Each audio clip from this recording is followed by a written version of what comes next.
Hi అండి, అందరికీ నమస్కారం. వెల్కమ్ టు తీగలవారి వంటిల్లు. జలుబు, దగ్గు, గొంతు నొప్పి, జ్వరం, ఒళ్ళు నొప్పులు ఇవేవి ఉన్నా సరే ఈ రెండు కషాయాలలో ఏది తీసుకున్నా సరే చాలా రిలీఫ్ ఉంటుంది, చాలా ఎఫెక్టివ్గా పనిచేస్తుంది. ఒక మిక్సీ జాడి లేదా రోల్ అయినా సరే తీసుకొని 1 టేబుల్ స్పూన్ మిరియాలు, 1 టేబుల్ స్పూన్ అల్లం పొడి, మీ దగ్గర ఫ్రెష్ అల్లం ఉంటే అదైనా వేసుకోవచ్చు, 1 టేబుల్ స్పూన్ ధనియాలు, 1/2 టేబుల్ స్పూన్ జీలకర్ర, 1/2 టేబుల్ స్పూన్ వాము, ఒక చిన్న దాల్చిన చెక్క, 4 యాలకులు, 6 లవంగాలు వేసి కచ్చాపచ్చాగా దంచుకోవాలి.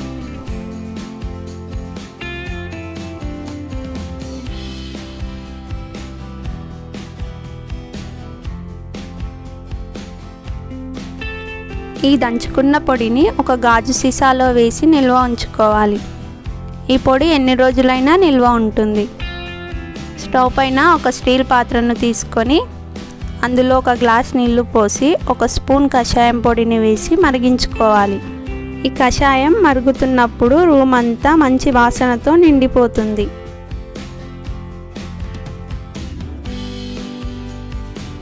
పది నిమిషాల తర్వాత మరిగించిన ఈ కషాయాన్ని 1 టీ గ్లాస్లోకి వడగట్టుకొని 1 స్పూన్ తేనె వేసి కలుపుకోవాలి.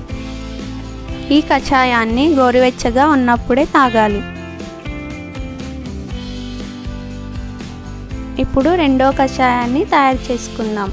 స్టవ్ పైన ఒక స్టీల్ పాత్రను పెట్టి సగం కప్పు ధనియాలు, 1/2 కప్పు జీలకర్ర, 2 టేబుల్ స్పూన్ల మిరియాలు, 1 టేబుల్ స్పూన్ సోంపు, 1 టేబుల్ స్పూన్ వాము, 10 లవంగాలు, 4 యాలకులు, 1 దాల్చిన చెక్క వేసి దోరగా వేయించాలి.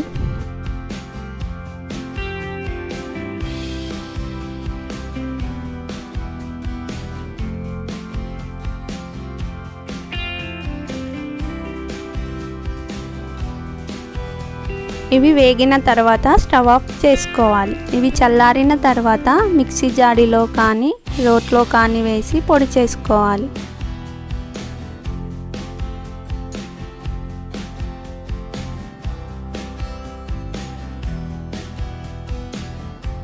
ఈ విధంగా పొడి చేసుకున్న తర్వాత ఈ పొడిని గాజు సీసాలో వేసి నిల్వ చేసుకోవచ్చు. ఇప్పుడు కషాయాన్ని తయారు చేసుకుందాం. స్టవ్ పైన ఒక స్టీల్ పాత్రను పెట్టి 1 గ్లాస్ నీళ్లు పోసి అందులో 1 స్పూన్ కషాయం పొడి, 1 చిన్న అల్లం ముక్కను దంచి వేసుకొని అలాగే కొంచెం పసుపు కూడా వేసి 10 నిమిషాలు మరిగించుకోవాలి. ఈ 2 పొడులను తయారు చేసి పెట్టుకోవాలి. ఎప్పుడైనా జలుబు, దగ్గు, జ్వరం వచ్చినప్పుడు ఈ కషాయాన్ని చేసుకొని తాగవచ్చు. ఈ 2 కషాయం పొడులను కూరలలో కూడా వేసుకోవచ్చు, ఎంతో రుచిగా ఉంటాయి. 10 నిమిషాల తర్వాత మరిగించిన ఈ కషాయాన్ని 1 టీ గ్లాస్లో వడకట్టుకొని 1 స్పూన్ తేనె వేసి కలుపుకోవాలి. ఈ కషాయం గోరువెచ్చగా ఉన్నప్పుడే తాగాలి. ఇలా 3 రోజులు పొద్దున సాయంత్రం ఈ కషాయాన్ని తీసుకున్నట్లయితే మంచి రిజల్ట్ ఉంటుంది. ఎంతో ఘాటైన హెల్దీ కషాయం రెడీ. ఈ వీడియో కనుక మీకు నచ్చినట్లయితే like and share and subscribe చేసుకోండి.